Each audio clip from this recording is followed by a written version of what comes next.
បងប្អូនខ្ញុំបានមើលព័ត៌មានមួយគេនិយាយនៅក្នុងអង្គប្រជុំសភាអឺរ៉ុបគេបានលើកឡើងអំពីជនអន្តោប្រវេសន៍ចាជនអន្តោប្រវេសន៍ហ្នឹងមាននៅក្នុងតំបន់អឺរ៉ុបនេះចា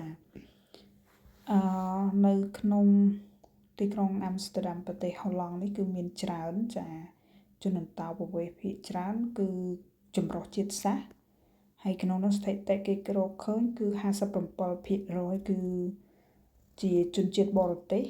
ដែលមិនមែនជាជនជាតិហូឡង់ណាបងប្អូនចាដែលបានធ្វើអន្តោប្រវេសន៍មករស់នៅប្រទេសហូឡង់ហ្នឹងចាហើយស្ថិតិដ៏គួរភ្ញាក់ផ្អើលមួយទៀតគឺនៅប្រទេសបែលហ្សិកបងប្អូនចានៅប្រទេសបែលហ្សិកគេរកឃើញគឺដូចជា60%ជាងចាបើតាមខ្ញុំចាំគឺ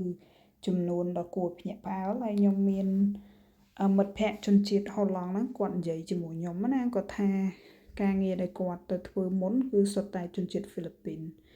ហើយគាត់ទៅធ្វើការជាមួយពួកខាងហ្វីលីពីនហ្នឹងហ្វីលីពីនគាត់និយាយភាសាហ្វីលីពីនណាអញ្ចឹងទៅគាត់ថាគាត់មានអារម្មណ៍ថាគាត់គឺជាជនជាតិភាគតិចនៅដែលរស់នៅក្នុង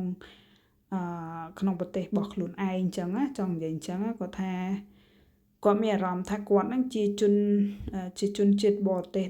ដែលរស់នៅក្នុងប្រទេសខ្លួនឯងអញ្ចឹងណាបងប្អូនចា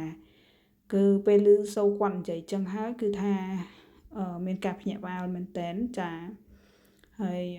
គាត់ថាគាត់ដូរមកធ្វើការជាមួយនឹងក្រុមហ៊ុនដែលខ្ញុំកំពុងតែធ្វើការហ្នឹងគាត់ថាគាត់មានអារម្មណ៍ថាខ្លួនគាត់ហ្នឹងមានចង់និយាយថាគាត់ធ្វើការចម្រុះជាតិសាសន៍អញ្ចឹងហើយមានជនជាតិហូឡង់ភាគច្រើនធ្វើការជាមួយនឹងក្រុមហ៊ុនខ្ញុំ